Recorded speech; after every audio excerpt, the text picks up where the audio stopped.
videoing everything. But wonderful to see the fan engagement for this 7, and then last year in the UAE. Excitement around just such a crucial day of cricket in the broader concept of this Group 2.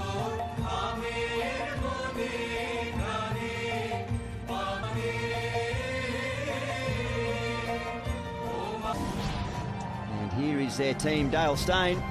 You can have the honours to talk about your... Here. And then, as I said earlier, today Shamsi is in for Lungi and Giri. Line up, so they've decided to go with the spin on a cricket ground that is traditionally linked. A little bit of pressure on Temba Bavuma, a little bit of a dry surface out in the middle. It was very similar looking with his first 2 deliveries. Was on a hat-trick, Dale, in the opening over against Holland. Try and put some runs on the board and put Bangladesh under pressure straight away. Agreed, Quinton de Kock. So vital, so crucial. Oh, nice little hint of shape there, but not much carry. Oh, uppish. Forcefully enough from Bavuma. Races down to third man, and he gets back for a second. Again, shape away for Tuscan. There's a big appeal. They like it, and indeed they should. Confirmation from the umpire. Tuscan breaks through early again for Bangladesh. That's a very, very handy start.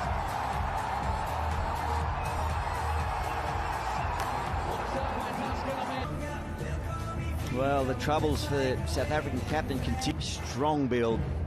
Look at that strike rate. Wonderful average.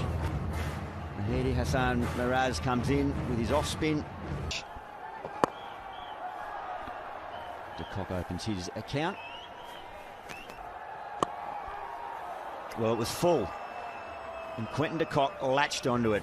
It was not a great delivery, but it was beautifully put away.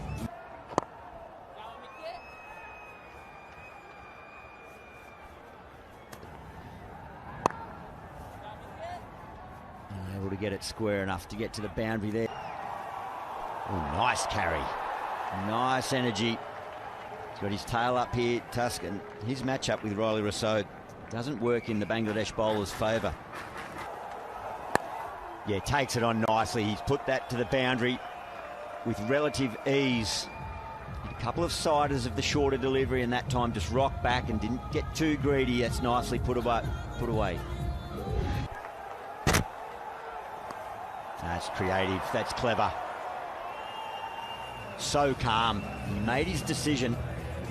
It's got to be premeditated, but then to execute so perfectly, that's a fine skill from a fine... And gets it beautifully into the gap. Chases on, but the ball's going to win that race, even with a slightly damp outfield. So the class of Quinton de Kock showing his maturity and all his skill. At the end of 3 overs, South Africa 31 for 1.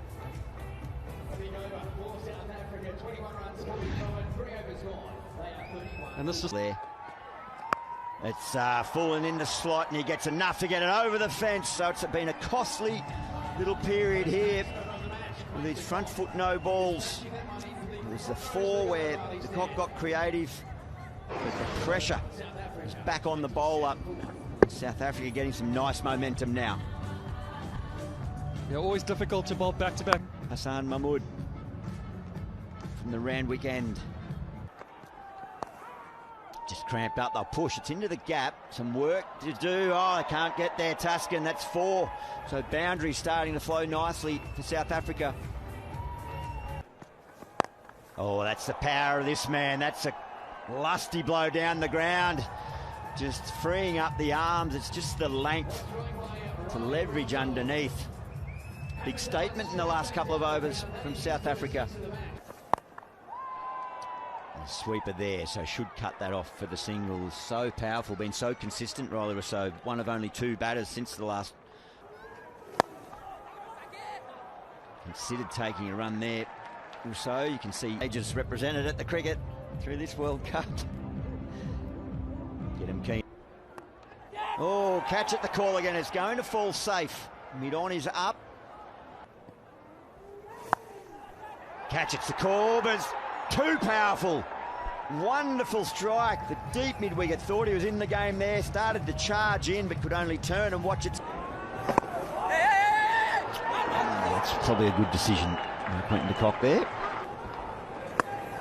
That's hit beautifully again. So it's 2 in the over for Rilee Rossouw. Sweet timing, controlled, wonderful decision making when he's going to the boundary. Maybe not so in his calling, Dale. That's a well-judged single. The field is very leg-side dominated for Bangladesh. Mr. Vazir into the attack, easy to be put away. And there we can see the partnership, 57 of 27. Nearly chops it on. Thinks about getting back to make sure it doesn't go into the stumps, and then still trying to consider whether he could have. I think his effort so far. Temba Bavuma out in the first over. Last delivery of the first over, he was gone for 2. But what the pace of the deliveries needs to be going forward, and he's just gone for the 2 in his field. 360 shows how there's a very strong offside field. The 2 men back. Another pace-off delivery, and de Kock's thinking about the second, but will turn. Has to get rid of that. There's his T20 career fielder. One hit with authority as well, but straight out to the boundary. Goes for the reverse sweep. I don't know if he's made any contact on, but it's effective enough to beat the wicketkeeper. They get back for the second. I'm interested to see what the umpire's little reverse sweep. He goes for it again, and this time there's a noise, there's a appeal, and they decided that they want to encourage Shakibul Hasan to go upstairs.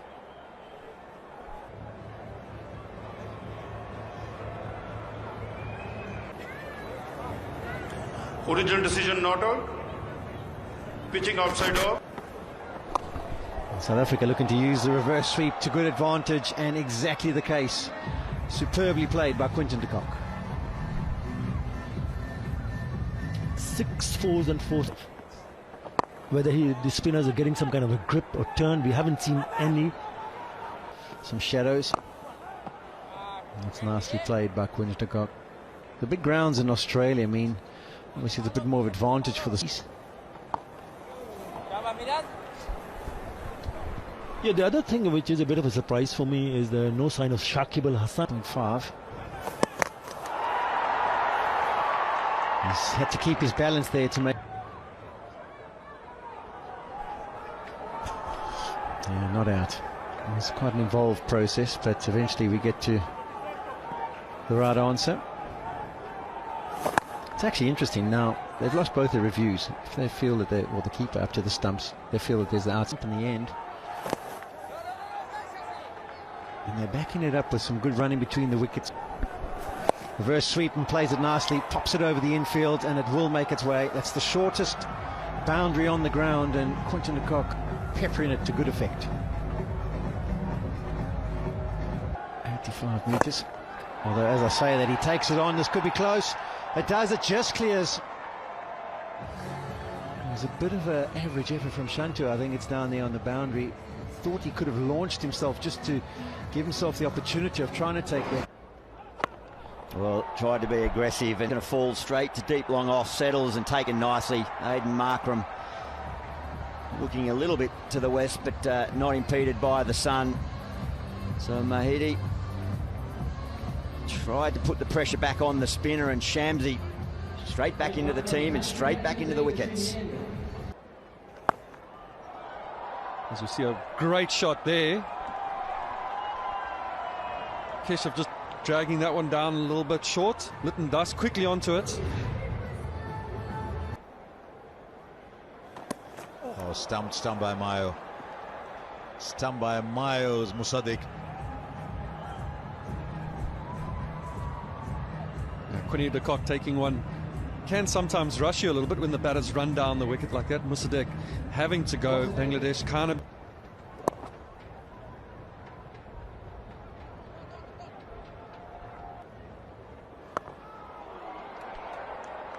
This one will be taken for sure. It's not every day that you'll get so many catches dropped down there in the deep. So Bangladesh are coming apart here. Now they've lost yet another, and a wicket for Tabraiz Shams.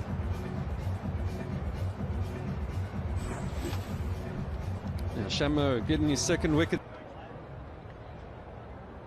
Just average of 8.4.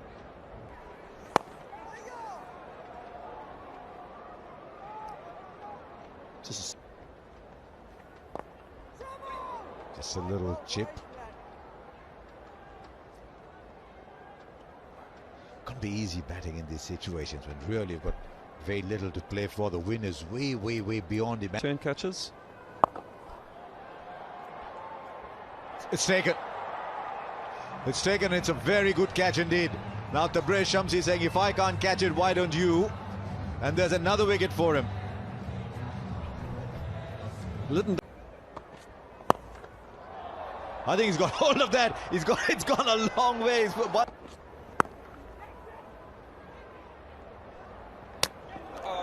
Directed. Yes, out is the call. Non-striker wasn't exactly out of his blocks. He wasn't sprinting. It was always going to be short. So yet another wicket goes down. That's Hassan Mahmood gone. And Bangladesh now in all kinds of trouble. Well, it's almost the end. 89 for 9.